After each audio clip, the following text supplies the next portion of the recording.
the Chicago Sky go into LSU, the home court of Angel Reese.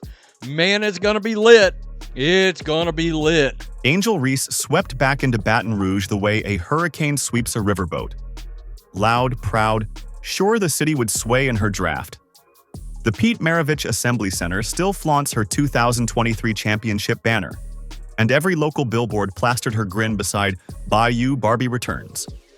Chicago Sky jerseys lined campus bookstores. An arena staffer told reporters, "We're bracing for overflow." After all, Reese had spent months telling microphones she and Caitlin Clark were the twin engines of women's hoops.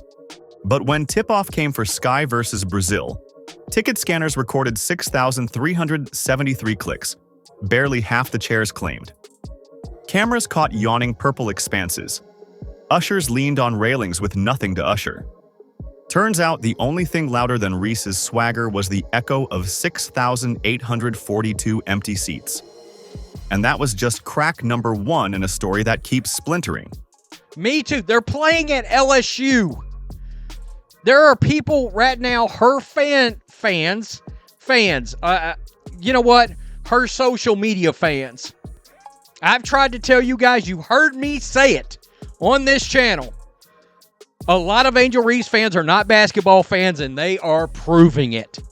Rewind to April 2023. Confetti raining, Reese flexing ring fingers, the whole nation arguing about hand gestures. 2 months later, she doubled down on a podcast. Yeah, the reason why we watching women's basketball is not just because of one person. It's because of me too, and I want... No coyness, no qualifiers. The Chicago Sky marketing crew smelled gold. They booked a preseason stop at LSU, splashed teal and purple ads across Louisiana, and called it the perfect homecoming. College nostalgia felt like guaranteed fuel, except pro tickets demand wallets, babysitters, gas money, and a Tuesday night away from Netflix. Nobody on the planning call asked what happens when nostalgia meets $4 a gallon reality. They would learn soon enough.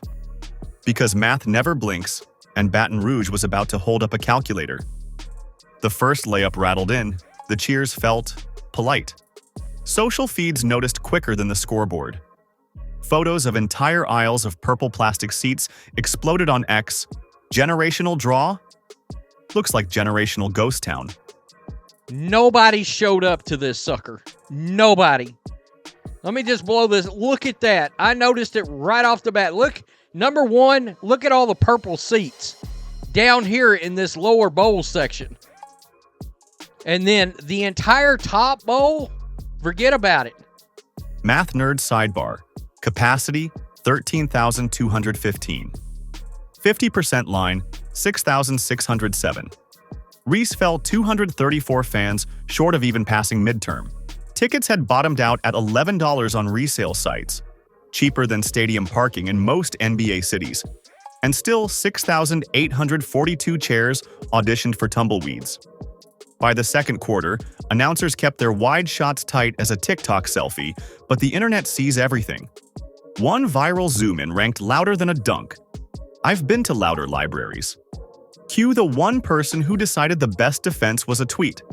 Angel Reese's mother, yes, also Angel, fired off 280 characters. That certain fan base celebrating attendance while we celebrate banners. Different year, same haters. Translation: if you point at empty seats, you hate rings. The clapback ricocheted, but it didn't change the count. A reply with 10,000 likes summed it up. College banners don't swipe credit cards, ma'am. When a narrative reaches for past trophies to silence present echoes, you know the scoreboard isn't cooperating. And Mama Reese's tweet did something ESPN never could. It invited the entire internet to pull out calculators and popcorn.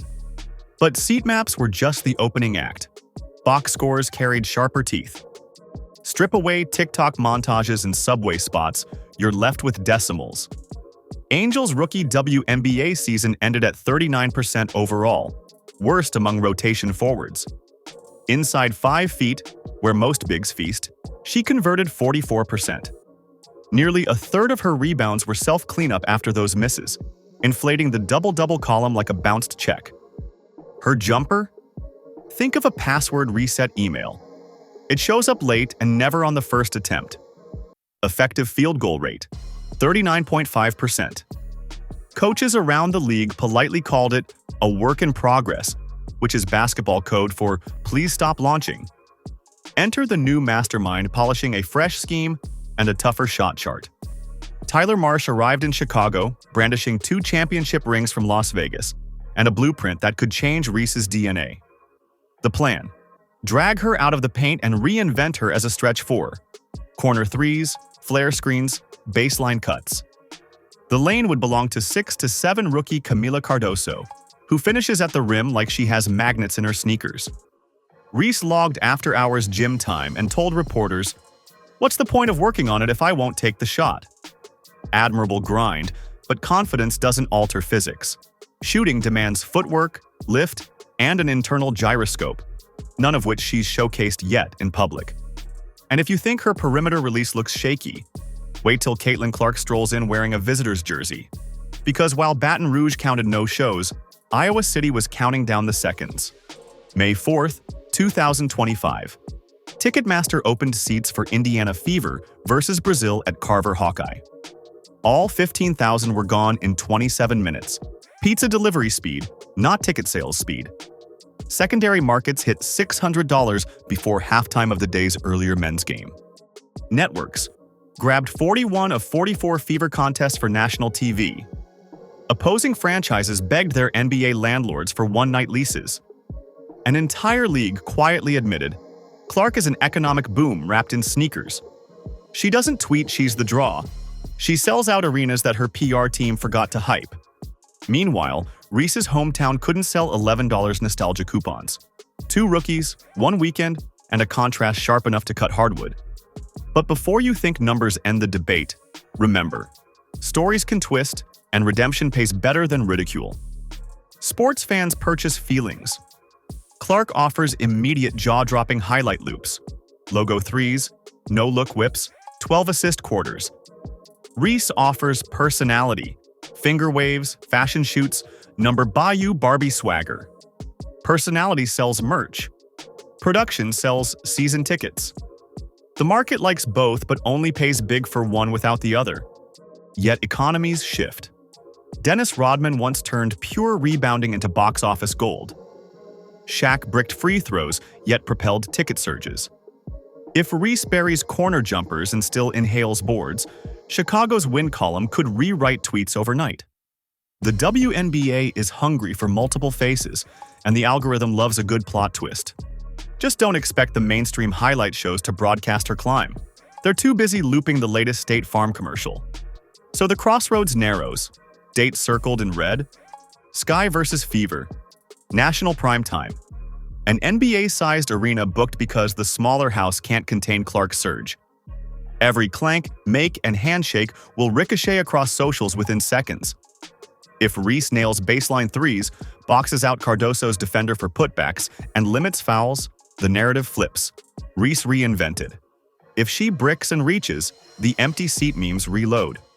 Her millions of Instagram followers can't buy a single made jumper. Only work does. And insiders say she's first in and last out. That grind is her ticket to sinking the talk with the turnout. Angel Reese's homecoming rang hollow, not because people dislike her, but because hype is a promissory note that reality must one day cash. Empty seats don't lie and they don't clap. They simply wait to be filled. Caitlin Clark filled hers in 27 minutes. Reese left 6,842 open. So this is what an actual crowd looks like. Chloe Peterson put this up. That is a sold-out arena. 14,998 people. That's all it could hold. Hype can tweet. Chairs can't. Count the seats. Count the story. And next time the Bayou champion walks onto hardwood, the only math that matters will be the numbers glowing on the scoreboard, and the bodies filling every last row to watch them change.